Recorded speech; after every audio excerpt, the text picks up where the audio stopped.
James Bond is known for being the fanciest spy to ever hit the big screen. But what about the guy who plays him? Daniel Craig may actually be even more dapper than 007. Daniel Craig's time in Hollywood has earned him a pretty sizable fortune. As of this video, he is worth $170 million.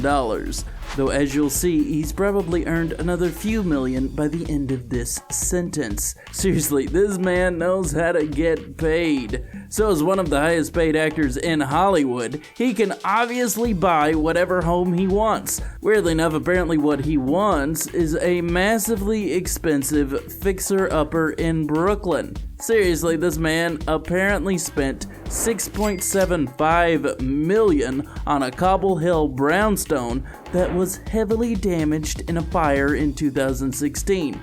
I mean, just look at this place. While the outside is as gorgeous as you'd expect for a luxury NYC brownstone, the inside looks like it's gone through the zombie apocalypse. This is a pretty wild expenditure for a home that's basically a giant project that looks like it might never end.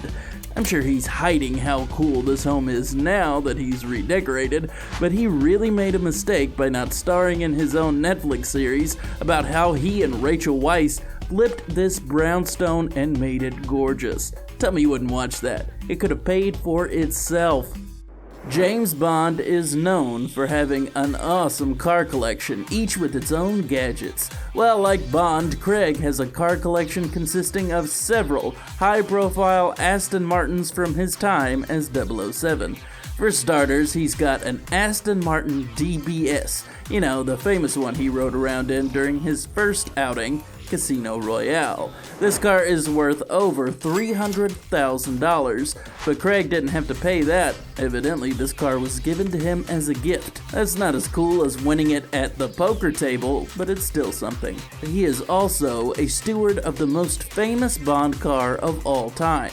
He got his very own Aston Martin DB5, made famous from the movie Goldfinger, and then revived by Craig in Skyfall. This all-time classic is worth a whopping $1.3 million, and that's without the weapons that come out of the headlights. When not driving cars made famous by his character, he likes to drive around in a Range Rover Sport. These can be worth around $126,000, a perfect car for a man on the go like him. Bond is known for being impeccably well dressed from head to toe. An important part of that look is the luxury watch wrapped around his wrist. For those that might not know, watches were like clocks that people wore on their wrists back in the day. A lot of the continued love for luxury timepieces comes from how Bond wore his while saving the world, particularly Sean Connery's Rolex Submariner 6538. He so cemented this watch's place in history that today they can still be worth like $130,000. For Craig's Bond, the brand may have changed, but the style certainly didn't. Back in his first outing, Casino Royale once again, Craig rocked an Omega Seamaster Planet Ocean. This exact watch has been put up for an even higher asking price. Like I'm talking $150,000. Even for watch guys, that's a lot. Now, the character's all the way from 1962, so you gotta forgive him for his somewhat antiquated timepiece. But what about the guy that plays him? Turns out that Daniel Craig's tastes are pretty similar. He also has a fine taste for luxury watches. Evidently, the watch that started his collection was the classy Rolex GMT Master II Ceramic Black and Blue, otherwise known as the Batman. Today, those watches can go for $17,900. Evidently, this love of Rolexes runs deep. He's claimed that as a kid, he viewed them as the ultimate status symbol. So it's no surprise that he went on to buy more, like his Rolex Explorer.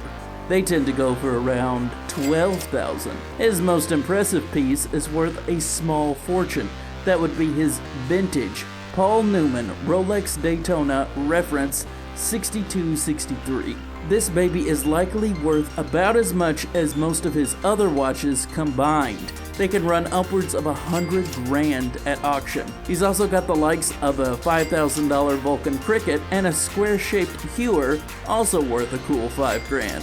Now I know what you might be thinking, who would pay tens of thousands for a watch when today you can just look at your phone just as easily? Well, these babies were always about 10% function, 90% style. Craig has one daughter named Ella who definitely takes after her father. Seriously, they were talking about a female Bond for a minute there, and she could do it no problem. He also has a stepson with his legendary wife, Rachel Weisz. You'd think that they would be in line for a giant fortune the size of England, but you'd be wrong. Craig has made it very clear that no kid of his will inherit his fortune upon his inevitable demise, whether it be by rocket or something equally awesome. He's called kids who earn massive fortune from their parents distasteful. In fact, it's his goal to either spend it all by the end of his life or simply donate all of it to a charity in his will. He's quoted saying, "Isn't there an old adage that if you die a rich person, you've failed?" Yeah, that definitely doesn't sound like Bond at all. Evidently, his role model for this is Andrew Carnegie, who famously gave away like $350 million in a failed attempt to rid himself of his entire fortune before he passed. With only $170 million in the bank, he's got a lot of work to do. Hope Rian Johnson keeps making those Knives Out movies. The James Bond franchise has been very good to Mr. Craig. After playing the character from 2006 to 2021, he put together a ridiculous amount of money from the franchise. Craig was only pulling in $3.2 million for his first movie, but by the time he was sick of playing Bond, he had to be lured back to the franchise one last time for $25 million up front. That's like $10 million more than Chris Evans made for Avengers Endgame. Craig negotiates like Bond plays poker, apparently. That's not even counting his percentage of the profits either. His overall time in the tux earned him $85 million. His biggest post-Bond move came when he signed on as the signature detective for the Knives Out franchise. Evidently, in order to reprise his role as the detective for 2 follow-up movies, they pretty much had to park a truck worth of cash at his home. He ended up negotiating for $100 million for 2 films. That's more than he made for the entire Bond franchise. What's crazy is that Craig has made this much money and hasn't played a superhero once. That's impressive nowadays.